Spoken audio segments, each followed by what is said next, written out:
Oke, Assalamualaikum warahmatullahi wabarakatuh. Eh, Kali ini saya akan menjelaskan tentang pemrograman dasar PHP dasar. Oke, lanjut. Pada pembahasan kali ini kita akan belajar tentang bahasa pemrograman PHP atau PHP yang berlogo atau bericon gajah ini, seperti ini. Seperti yang di atas ini. Yang ini. Oke, lanjut. Oke, pertama kita dari pengertian PHP dulu.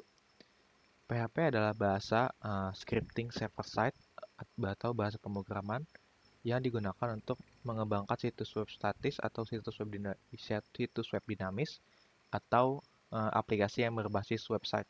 Oke, PHP itu sendiri adalah singkatan dari Hypertext Preprocessor ini, atau kalau yang dulunya itu disebutnya sebagai Personal Homepage. Maka kenapa disebut PHP? Oke, PHP. Gitu kan?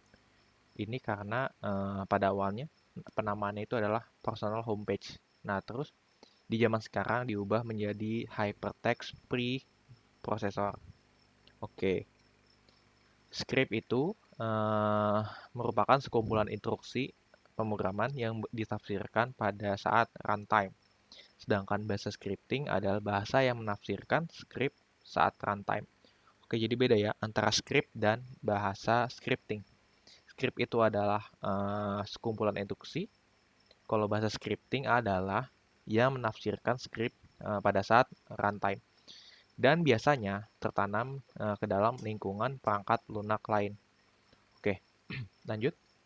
Karena PHP merupakan scripting server-side, maka jenis bahasa pemrograman ini nantinya script atau program itu akan dijalankan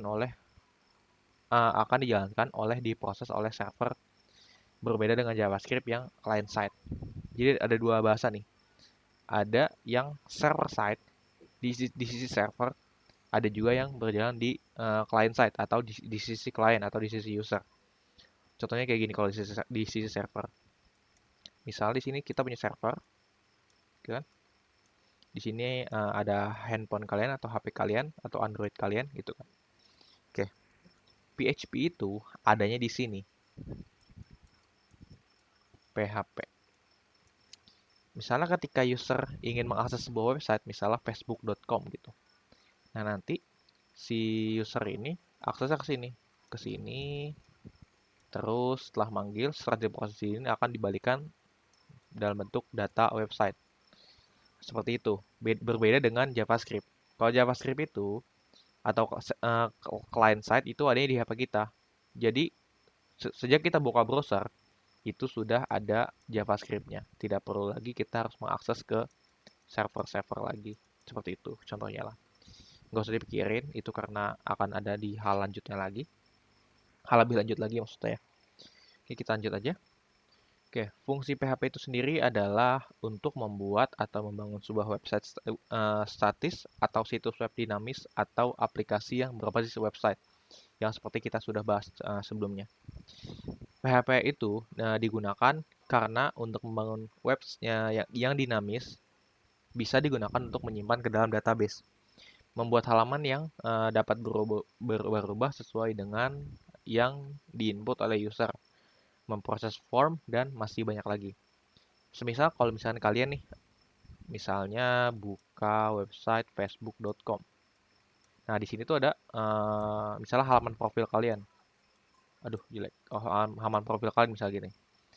Terus kalian pindah ke bagian eh homepage atau halaman utama. Misalnya yang ada status, terus posan orang gitu kan. Terus ada laman, ada yang kata laman, terus di sini ada dinding yang pakai gitu-gitulah. Ini adalah namanya website yang dinamis, website yang bisa berubah-ubah sesuai dengan yang diinput oleh user. Bisa dari page A ke page B gitu kan. Nah, itu bisa berubah itu karena website yang dinamis seperti itu. Oke. Atau hal yang lain juga, semisal kita menginputkan sesuatu, misalnya data dari diri kita misalnya, eh, nama, misal kayak nama, terus alamat, nomor telepon, dan lain-lain, seperti halnya register pada umumnya, itu nanti data tersebut akan disimpan ke dalam sebuah database. sebuah database akan disimpan ke sini yang nantinya ketika kita butuhkan akan atau bisa kita ambil seperti itu. Oke, lanjut. Oke, kenapa PHP?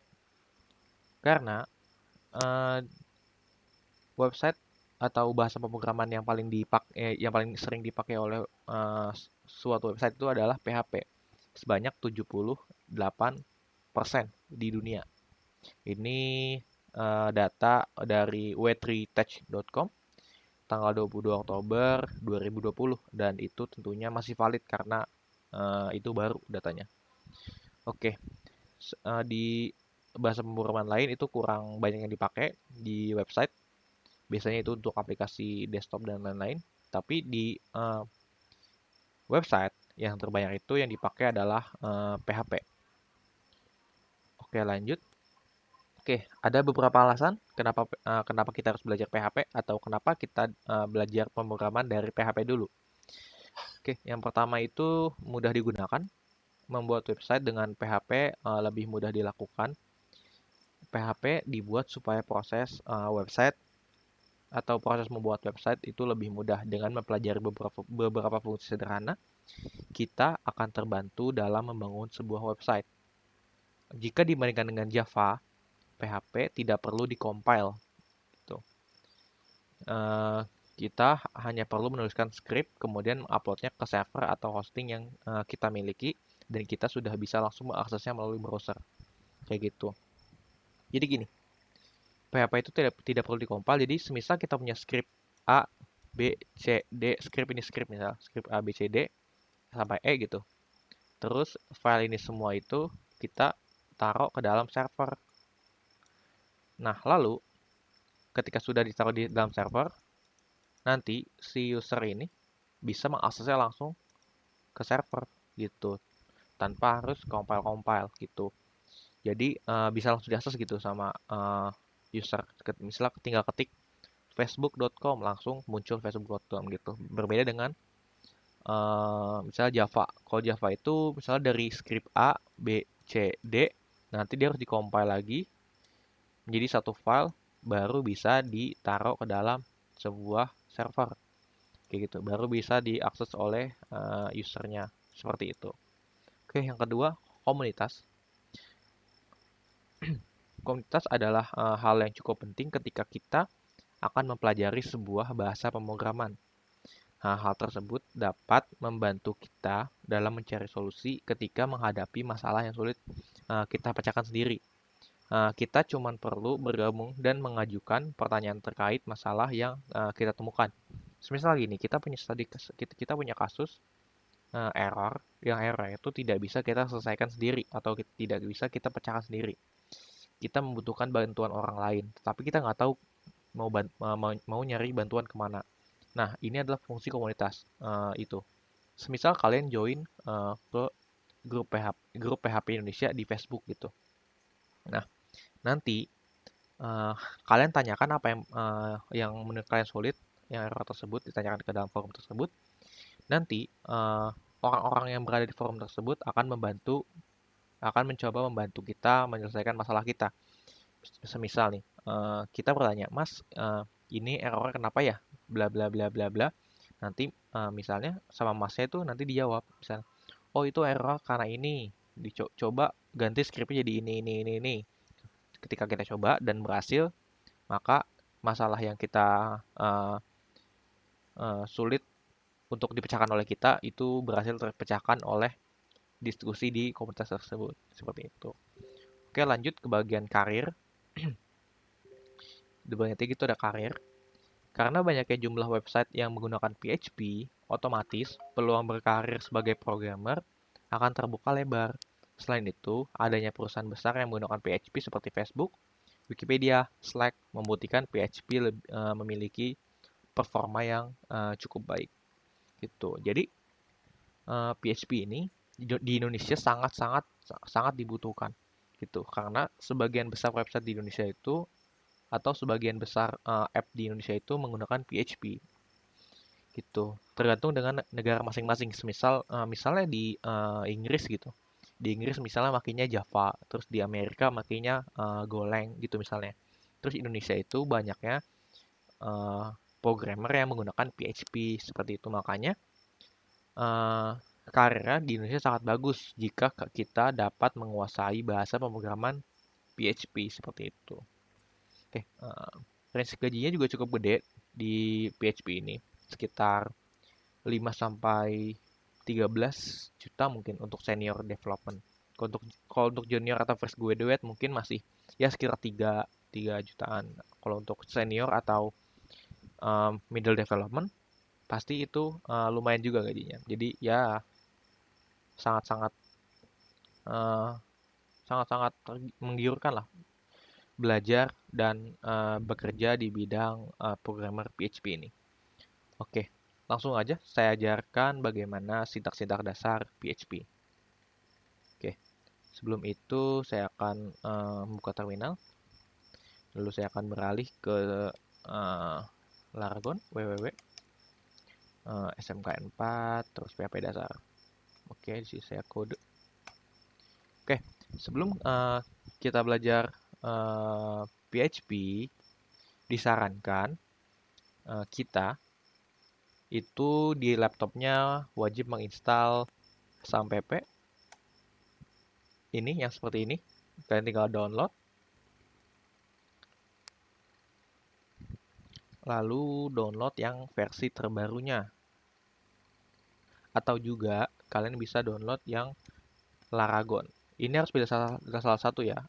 Antara mau pilih uh, Laragon atau XAMPP. Seperti itu. Dua ini sama-sama bagus, tapi yang sekarang saya gunakan itu adalah Laragon. Kalau kalian mau pakai silahkan, kalau nggak maunya pakai SAMPP juga silahkan, boleh-boleh aja gitu. Oke, kalian tinggal pilih yang ini, yang paling atas, apa enggak yang paling bawah nih, 7 versi PHP 7 versi PHP versi 74.11. Ini adalah PHP terbaru untuk saat ini. Oke, yang ini juga bisa langsung di edition yang full. Ada Apache 2, ada Nginx, ada MySQL versi 57, yang PHP ada versi 72, Redis, Memchat, Node, dan lain-lain. Gitu. Oke, cukup. Jangan lupa install ini dulu jika kalian mau belajar. Oke, lalu kita balik ke sini. Yang ini saya hapus dulu. Saya hapus. Oke. Hapus juga. Oke, hapus. Oke. Oke. Kalian juga harus punya sebuah text editor. Di sini saya menggunakan Visual Studio Code atau kalian juga bisa menggunakan Notepad. Boleh Sublime, boleh juga Notepad++. Gitu. Yang saya pakai sekarang itu adalah Visual Studio Code seperti ini. Oke, kalian bebas mau pakai apa aja. Mau pakai PHP Storm juga boleh. Ada yang namanya PHP Storm, bebas. Untuk yang ringan itu ada di bagian yang ini. Ini cukup ringan, yang Notepad++. Yang Sublime juga cukup ringan. Sebenarnya Visual Studio Code ini juga cukup ringan, asalkan kalian tidak menginstal terlalu banyak extension gitu. Nanti kalau semakin banyak extension atau semakin banyak tambahan-tambahan, itu akan membuat Visual Studio Code kalian menjadi lebih berat dari versi standarnya gitu. Oke, nggak usah berlama-lama, langsung aja kita ke PHP dasarnya. Oke, di bagian PHP dasar ini, saya coba ketika misalnya belajar echo.php. Echo ini adalah, oke, saya terangin lebih lanjut. Echo ini adalah sebuah perintah untuk menampilkan teks atau string yang ingin kita keluarkan. Misalnya, di sini pertama perintah dasarnya itu adalah kurung siku buka kurung siku, tanda tanya, dan PHP. Seperti itu. Tinggal kita enter aja. Lalu di sini kita tuliskan echo perintah untuk print untuk menampilkan teks. Lalu kita kasih titik 1 2 kali, kutip 1 2 kali, lalu tutup. Lalu tutupnya dengan semikolon atau titik koma. Setelah titik koma ini, di antara titik kutip 2 ini, kita tuliskan misalnya halo, misalnya halo, saya sedang belajar eho di PHP gitu. Setelah itu kita save. Setelah di save, lalu kita pindah ke browser. Lalu di sini kita ketikkan misalnya localhost. Karena di sini saya pakai Nginx, jadi portnya 8080. Tapi kalau kalian pakai PHP, langsung aja localhost slash misalnya gitu. Langsung misalnya SMK dan lain-lain. Tapi karena saya pakai Nginx, jadi saya harus ganti ke 8080. Terus di sini saya ketiknya SMKN 4. Oke, ya saya lupa.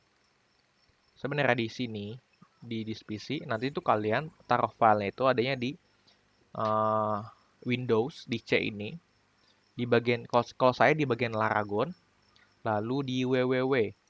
Kalau nanti kalian pakainya exampp, kalian adanya di folder exampp, lalu pilih folder htdocs. Htdocs nanti baru di sini sama. Oke, di sini saya bikin folder namanya SMK4, SMKN4, lalu folder PHP strip dasar. Nah, di dalam PHP strip dasar ini baru ada file-file PHP yang tadi saya buat. Misal tadi gini, berarti saya ngetiknya ini. SMKN4, terus ada PHP dasar, lalu belajar eho.php. Nah, nanti akan muncul seperti ini. Halo, saya sedang belajar eho di PHP. Gitu. Oke. Setelah kita belajar eho, saya coba belajar error. Kenapa? Misalnya error itu misalnya di sini saya tidak memakai titik koma yang padahal yang semestinya PHP itu mewajibkan titik koma sebagai penutup. Kalau saya tidak pakai tutup, saya hapus tutupnya, lalu kita save. Maka di sini, kalau di Visual Studio Code terjadi peringatan merah seperti ini, yang bacanya syntax error, unexpected end of file, expecting inilah pokoknya. Terus kalau di webnya kita coba, kita refresh. Nah, dia error, parse error. Seperti itu. Syntax error, tidak diketahui ujung atau penutup dari file, itu adalah titik koma atau koma. Itu adanya di bagian di C, Laragon, www.smkn4, PHP dasar di file belajar eho, titik PHP di bagian ketiga. Oke, ada 1, 2, 3. Benar ya ini ya? Benar, error di sini. Kalau kita tutup lagi dan kita save, maka error ini akan hilang. Seperti itu. Oke, jelas ya semuanya ya. Kalau ada yang mau ditanyakan, silahkan tanyakan di grup diskusi. Jangan malu-malu, silahkan aja tanya di kelas. Oke, mungkin untuk kali ini sintak-sintak dasar PHP segitu aja dulu. Kalau kalian ada yang mau ditanyakan, silahkan tanyain aja. Ini saya hanya perkenalan PHP, hanya teorinya aja perkenalannya. Oke, kita lanjut ke slide dulu. Oke, kita next.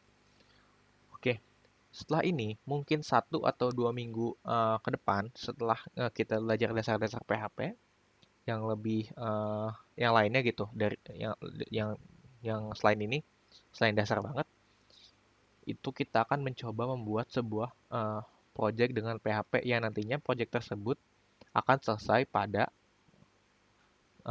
saat kita sebelum PAT ya atau penilaian akhir tahun atau juga ulangan kenaikan kelas gitu. Oke, semuanya. Untuk teori PHP dasar kali ini mungkin sampai situ aja. Jika ada yang mau ditanyakan, silahkan tanyakan di grup diskusi. Jangan lupa untuk mengerjakan tugasnya. Jika ada tugas, jangan lupa absen semuanya. Kalau misalnya ada absen, oke semuanya. Terima kasih. Semoga pelajaran kali ini berguna untuk kalian dan kalian juga mengerti apa yang saya maksud. Terima kasih semuanya. Wassalamualaikum warahmatullahi wabarakatuh.